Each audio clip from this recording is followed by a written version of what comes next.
ये रजब शरीफ के महीना में इमाम जाफर सादिक रज़ियल्लाहु ताला अन्हु जो अहले बैत के फूल हैं उनके हवाले से हम एक नियाज करते हैं जिसको कूंडे की नियाज कहते हैं और बड़े एहतमाम से हमारे घरों में की जाती हैं। मैं ये समझता हूँ इसका रिवाज पूरी दुनिया के मुसलमानों में है और होता है। तो उसका क्या तरीका है, क्या करना चाहिए या क्या नहीं करना चाहिए, मैं आपको बताऊं। हजरात, ये इमाम जाफर सादिक रज़ियल्लाहु ताला अन्हु की तरफ मौसूम किया जाता है इस न्यास को, इस फातहा खानी को। तो तरीका ये है कि बुजुर्गों के नाम से कोई भी हमारी फातहा खानी हो, चाहे वो ये कुंडे की हो या इसके अलावा भी हो, उसमें जितने गरीब शामिल कर लें हम अपने दस्तरखान पर, जितने मिस्कीन शामिल कर लें या जितने उन लोगों को शामिल कर लें जिन तक अच्छा खाना नहीं पहुंचता है, तो ज्यादा सवाब का काम है। ऐसे ही जो कुंडा है इसमें खास तौर पर हमारे घर की खवातीन पूड़ी वगैरह, कुछ खीर वगैरह, मीठी फीकी पूड़ी वगैरह बनाती हैं और वो कुंडे में रख करके और उसको कुंडों की नियाज बोला जाता है। तो शायद इसी निस्बत और मुनासबत से इसको कुंडा बोला जाता है कि वो कुंडो मिट्टी के जो एक बर्तन होता है, थोड़ा गहरा टाइप का होता है, उसमें रख करके वो नियाज दिलाई जाती है, इसी लिहाज से उसको शायद कुंडा बोला जाता है।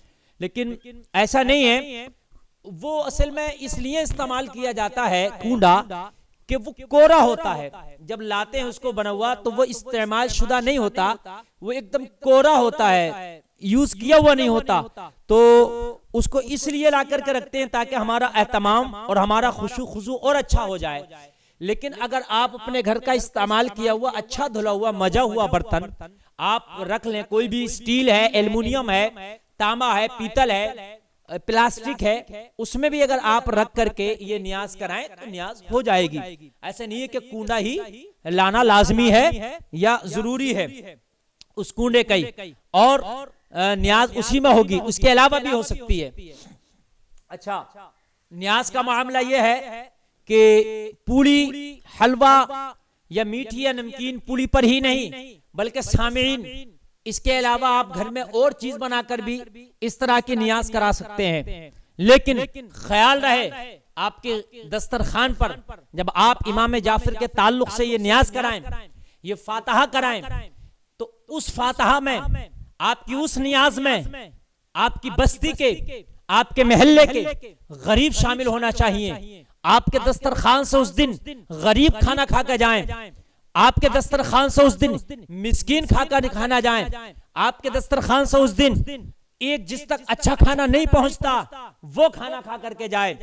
पहले मैं अपने बचपन में देखता था, आज भी चलता है हमारे इलाके बस्तियों में, कि जब हमारे यहाँ फातहा होती है तो महल्ले के लोगों को, अपने खानदान कुनबा कबीले के लोगों को इकट्ठा करते हैं। चलो भाई हमारे घर फातहा है, सारे लोग मिलकर जाते हैं, कुंडे की फातहा उसके घर पे करते हैं, फिर वहीं से ऐलान हो जाता है कि चलो भाई मेरे घर चलो, उसके घर। इस तरीके से अपने अपने कुनबा कुनबा कबीला कबीला में हम घूमते हैं। ये तो ठीक है, लेकिन इसके अंदर एक चीज और शामिल कर लें, तो हमारे कुनबा के अंदर, हमारे कबीला के अंदर कोई इतना गरीब नहीं है या है भी, हमने उसको शामिल कर लिया, लेकिन इसमें कुनबा कबीला या अपना खानदान ही नहीं होना चाहिए। इसमें ये शर्त नहीं कि कुनबा कबीला खानदान का ही हो, बल्कि जो भी गरीब हो, तेरे कुनबा कबीला से ताल्लुक रखता है या नहीं रखता है, तेरे खानदान से ताल्लुक रखता है या नहीं रखता है, बस्ती में है, आसपास का है, गरीब है, भूखा है, उसको अपनी इस फातहा में शामिल कर उसको भी खाना खिला, इंशाअल्लाह ये ज्यादा फायदा होगा। अहले बैत के नाम पे लोगों ने अपने माल लुटाए, लोग लंगर लगाते हैं। ये भी इमाम जाफर सादिक कोई छोटी मोटी हस्ती का नाम नहीं। इमाम जाफर सादिक रज़ियल्लाहु ताला अन्हु वो हैं कि बड़े बड़े बुजुर्ग, बड़े बड़े औलिया जिनकी जूती सीधी करते हैं, जिनकी बारगाह से फ्यूज और बरकत हासिल करते हैं, वो इमाम जाफर सादिक रज़ियल्लाहु ताला अन्हु है। ये चाहे वो इमाम आजम हो, वो चाहे बेलूल दाना हो, वो चाहे और बहुत सारे बुजुर्ग हो जिन्होंने आपकी बारगाह में हाजिर होने के बाद आपकी जूतियां सीधी करने के बाद फीज़ व बरकत हासिल किए हैं। इमाम जाफर से ये भी एक तरीके के फीज़ व बरकत हासिल करना है। उनके नाम का ये लंगर लगा के, उनके नाम की नियाज करा के, ये एक तरीके का अपने आप को जो है फीज़ व बरकत हासिल करना है, आप कीजिए। लेकिन अगर कोई गरीब नहीं कर पा रहा है तो उसके अंदर एक भरम भी है। एक भरम में यह डाल दिया गया कि कुछ घरों की खवातीन ये कहती हैं कि नहीं, कुंडे की फातहा अगर हम नहीं करेंगे तो शायद हमारे मुसलमान होने में कुछ कमी आ जाएगी। ऐसा नहीं है मेरे भाइयों मेरी बहनों, अगर इस्तिताअत है, अल्लाह ने आपको इस काबिल किया है तो सुभान अल्लाह कराइए, अच्छी बात है, मुस्तहब है। आप नियाज कराइए, कुंडों की फातहा कराइए इमाम जाफर के नाम से और आप गरीबों को खिलाइए। लेकिन अगर आपके पास नहीं है तो मैं गुजारिश करूंगा उसके लिए कर्जा ना लें, उसके लिए मजबूर ना हो। और उसके लिए ये जरूरी नहीं है कि उतना ही पकवान बनाएंगे या बहुत सारा ही बनाएंगे। अगर आपके अंदर अकीदत है और आपका हार्ट टाइट है, आपके पास इतना नहीं कि बहुत ज्यादा बना सके, तो थोड़ा सा बना लीजिए। थोड़ा सा बना करके आप इमाम जाफर के नाम से फातहा करा दीजिए, उसमें थोड़ा तकसीम कर दीजिए बच्चों को, गरीबों को, तो सवाब आपको वही मिलेगा। ये जरूरी नहीं है। बहुत से घरों में ये है कि नहीं भी है तो कर्जा लेना है, और कर्जा लेने के बाद में फिर उसमें अनवा अक़साम की चीजें कि बादाम भी होना चाहिए हमारी पुड़ी में, पिस्ता भी होना चाहिए, नारियल भी होना चाहिए, मावा भी होना चाहिए, देसी घी भी होना चाहिए। ये सारी चीजें इमाम जाफर की तरफ से नहीं है, ये सारी चीजें किसी मौलवी किसी किताब की तरफ से नहीं है, ये हमने खुद से बना करके अपने ऊपर लाजिम कर लिए। फातहा आपके पास जो मयस्सर है, आप मामूली सी कोई चीज रखकर भी, या आपके हालात अच्छे हैं तो दस्तरखान को अपना लंबा कर दें, वसी कर दें, ज्यादा लोगों को खिलाकर भी आप कर सकते हैं। लेकिन यह जरूरी नहीं है मेरे भाइयों कि आप उसमें कर्जा लें, आप उधार लें। और अगर बिल्कुल आपका हिसाब नहीं है तो यह जरूरी नहीं है कि आप उसकी वजह से आप कर्जा लें। बहुत से लोगों के अंदर ये चीजें कि नहीं, होना ही लाज़िमी है। और आप अपने घर पे अगर नहीं बना पा रहे, कोई फल मंगा लें और अपने घर कोई और चीज बना लें, उस पर भी आप कर सकते हैं। और मैं तो यहां तक कहूंगा कि अगर इतना भी हिसाब नहीं है तो रोज जो तेरे घर खाना बनता ना, उसी खाने पर फातहा करा दे इमाम जाफर के ताल्लुक से। और जो है कराने के बाद में जो है फातहा करा दे, उतना ही सवाब मिलेगा।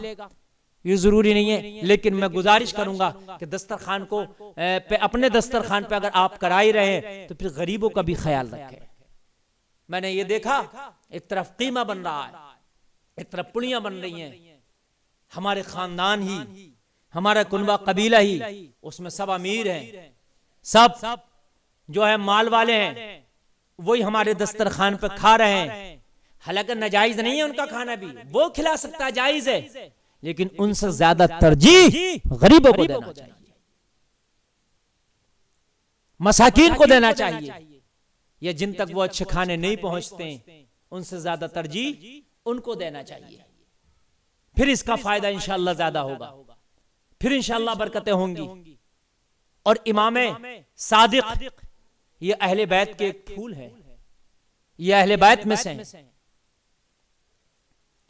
ये आले रसूल हैं, वो बाबरकत हैं। ये कि इनके नाम से अगर अपने घर में तू फातहा का एहतमाम करेगा तो बेशक बरकतें हासिल होंगी, तुझे बेशक फायदा हासिल होंगे, बेशक उनके फैज में नहाएगा, बेशक घर की परेशानियां दूर होंगी। लेकिन इन चंद बातों का ख्याल जरूर रहना चाहिए। इमाम जाफर इस बात से कतई खुश ना होंगे कि तू कर्जा ले। बहुत सी औरतें, हमारी माँ बहनें, बहुत सी खवातीन अपने शौहरों पर दबाव बनाती हैं, नहीं जी हमने तो इतना लंबा एहतमाम करना कुंडे की फातहा का, हमने कहीं से भी लाके दो, अगर नहीं है तो कर्जा करके लाके दो। सब घरों में तो इतनी अमीरी नहीं होती, सबके शौहर तो इतने अमीर नहीं होते, सब फैमिलियां तो इतना नहीं होती कि 1000-1500 का ये सारा मामला लाने करके और बना करके जो है अपने घर में फातहा कराए। कुछ ऐसे भी होते हैं जो 300 रुपए की मजदूरी करते हैं रोज, वो 300 की मजदूरी करके लाते हैं और वो 300 उनका खर्च भी हो जाता है। उनके लिए मैं गुजारिश करूंगा कि उन पर दबाव ना बनाया जाए, प्रेशर ना बनाया जाए कर्जा लेने के। होता मैं देखा हूं कि कर्जा लेकर के उस दिन हम 2-2 हजार रुपया खर्च कर रहे होते हैं। दो नहीं, आप 50,000 खर्च कीजिए, लेकिन अगर है तो खर्च कीजिए। आप उस दिन दस्तरखान को लंबा कीजिए। आप तो 50,000 इमाम जाफर सादिक के नाम पे गरीबों को खाना खिला दीजिए। सुभान अल्लाह, बहुत अच्छी बात, लेकिन अगर नहीं है तो कर्जा मत लीजिए, मैं गुजारिश करूंगा। ये कर्जा लेना गलत है, ये दबाव बनाना गलत है, प्रेशर बनाना गलत है, इस तरीके से नहीं होना चाहिए। बस यही मैं इस पर जो है कहना चाहूंगा, इसी तरीके से एहतमाम करें, इसकी बरकतें हासिल होती है।